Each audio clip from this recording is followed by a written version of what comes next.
Hey everyone, I know it's been a while, but we're back. Matt and Lauren here to talk about dating after diagnosis. This is going to pick up where Matt was finally released from the ICU and heading over to the rehab floor of the Cleveland Clinic to kind of finalize his last few things there before he was able to leave the hospital for pretty much good. Yeah, so just a quick recap. I had been in the ICU for about 40 days. I had 5 surgeries. The last one was an open wound surgery, so a lot of complications happened in between. And now I have finally gained my strength back a little bit and am on to the final stages of physical therapy. And when I got to physical therapy, it was really like doing everything we take for granted all over again. Like sitting, up off of a bed, or sitting onto a toilet, or just taking 50 steps, not like going too far with your walks, or taking one step on a staircase, things like that we take for granted all the time. And yes, it was really difficult, but also this was exactly the next step that I needed to take in my journey to get myself out of that hospital. And after about a week to a week and a half, with the support from Lauren, the support from my family, friends, doctors, nurses, I was finally released from the hospital. And really cool story that maybe Lauren would like to share about that. So the day Matt was released was March 17th. And if you can think back all the way to our first video where we talk about that day as being special because it was the day we first met. St. Patrick's Day. So it really brought things full circle. From the day we met to a full year later, Matt was heading home, and what was really cool is his surgeon, all along through all 5 surgeries, had driven him home, which is not ordinary. I can't emphasize that, but Matt was like a miracle, and I think they both felt like it was such an accomplishment that he was standing and walking out of that hospital, and so he had the honors of driving Matt home. Yeah, and I want to just kind of, emphasize, I think Lauren's being a little humble, but like, that 1 year really did signify a lot. Like, I don't think it was a coincidence that we met exactly 1 year ago. I think that she was meant to be brought into my life for a reason and to guide me through these difficult moments in my life, and I don't question it at all about us meeting that day. And it's a very special day for us for sure. And then also for the surgeon, yes, that it was kind of like an accomplishment for both of us. It was kind of cool because I had done my part, he had done his part, and we were finally going home. So so when I got home, I was down from, if you remember in, I believe it was episode 3, I came out of my first surgery with a bunch of swelling in my stomach, and I was close to 200 pounds. Well, in a matter of 53 days of being in the hospital, I had dropped down to 110 pounds, almost losing close to 90 pounds in less than 2.5 months. So this was a very big challenge for me because now I didn't have the accountability of constant nurses and constant doctors pushing me. I just, I had Lauren and I had my family, but I started to get into these mental hurdles, these mental roadblocks of like, I'm starting to give up on myself. Instead of looking at all of these challenges as like lessons to push me forward, I started looking at them as excuses and why me, because it was just really a difficult moment physically and mentally. And I don't know if Lauren really remembers this too much, but about a week and a half later to maybe 2 weeks, I was back in the hospital for almost another week with a standing heart rate of 150 beats per minute. And I also had a temperature of about 103 degrees, mostly because I just didn't take care of my body and I got infected. But coming out of that, I kind of realized I needed to change my life around, and me and Lauren had a pretty deep discussion, which I'll let her kind of talk about, that really shifted my entire life.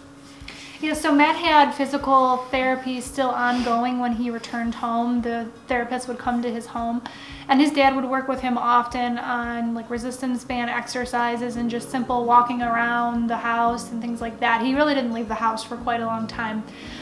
So there wasn't a whole lot going on. It was just kind of like boring. And I also had nurses changing my wound as well. Oh, that's right. Nurses coming to the house to do the wound care. So anyway, it just like wasn't like a very like fun time. But yeah, there was one evening that Matt and I really had a heart-to-heart where we or he came to realize that this isn't the existence he wanted. He didn't want to just be alive, but barely be living. He wanted to return to the same physical shape he was in. He wanted to be strong. He wanted to have an impact on this world. And he knew he had to change his mindset to get there. And from that day on, it was like just improvement after improvement, and little by little steps. Yeah. For me especially, it was because he was super frail, super gaunt in the face, and kind of scary looking, much thinner than me.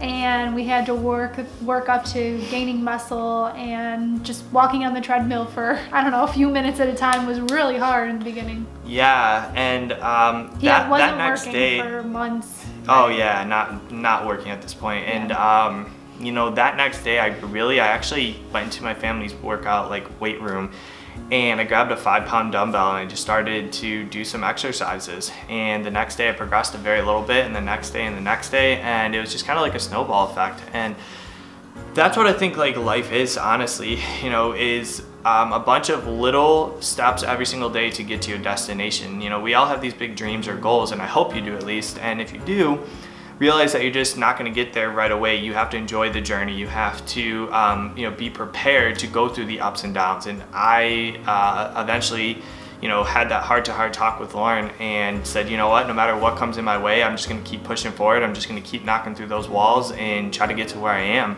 And I would say within like 2 to 3 months, I gained about probably 15 to 20 pounds because I was eating right, I was working out a little bit more, doing the things I needed to do, and I was starting to become myself again. Like I like to say, is I was becoming Matt again, not my, you know, ICU in person that went through all these complications. And beginning to integrate other activities into his life. So he was, occasionally we would have the energy, he would have energy to go out to eat. And it was not easy. It was like slowly getting in the door, and he had this, it looked like a purse, like a man purse, but it was his wound vac that helped pull, like it was like draining his... Yeah, so I don't want to get too, I don't want to get technical, but yeah, because back in the last episode, the last surgery that I had was an open wound surgery, so they had to leave basically my stomach open. I don't want to get too, like, you know, into details, but I have a huge mesh and my skin naturally has to grow over that skin. It was gross. Yeah, and that's what the draining was, but and then sometimes, like, I remember the first time we went to the movie theater, it was to see Beauty and the Beast, and we had to get like the handicap seating right up front, which no one wants to sit right in the front of the movie screen, like this close to it, but we really had no choice because Matt wasn't really comfortable doing the stairs yet. But anyway, so just little things we started to do again with life and return to normal. And if he wasn't up to it to go see friends, a lot of them were nice and would come visit him at home. And eventually, like I said, very little by little, things started to turn to normal again. Yep, and I would say about now 4 months later, finally, like, you know, my wound's starting to heal a little bit. The wound actually ended up taking a full year to heal, which we'll get to that. But about 4 to 6 months later, I ended up going back to my oncologist, and really cool story is after I was done with my oncologist, I said, you know what, I'm gonna actually go back to see my ICU nurses, because this time I'm able to walk a little bit further. I've gained about 30 pounds. I'm feeling good. I'm feeling confident. And I was like, I really want to go see them just to show that I'm doing much better. And as I arrived, the very first nurse that I see was the nurse who saved my life when I went to cardiac arrest. And I just remember we just started crying, we started hugging each other, and he looked at me and he said, Matt, this is my last day in the ICU room.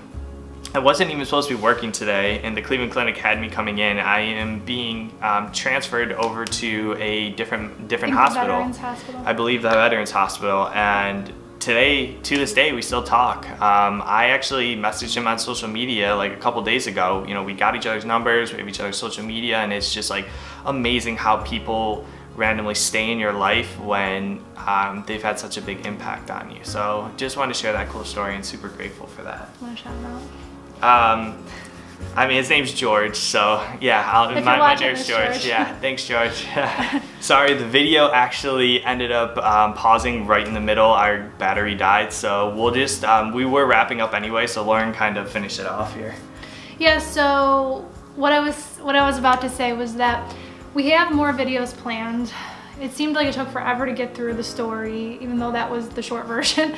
But now we really want to dive into some more deeper topics, conversations about maybe feelings or emotions that we were experiencing during this time.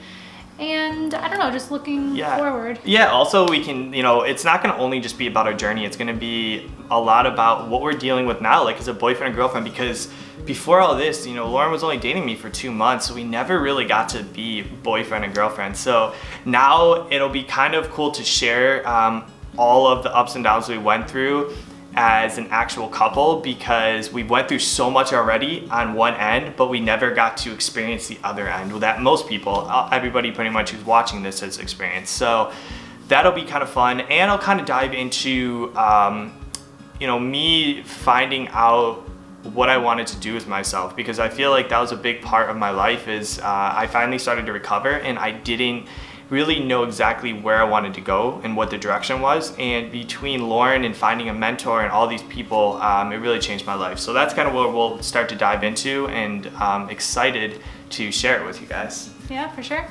So if you have any questions or ideas for things you want us to talk about, let us know in the comments. And thank you for listening and for coming along on this really, really long story. Yes. Yeah, please hit the like button. Please share it with some people. We want to get this message out to anybody out there who needs to hear this, especially any of you in relationships or who have been through difficult times in your relationships. I think this is a great episode and show to watch. So thank you guys again. We hope you enjoyed it, and stay tuned for the next episode.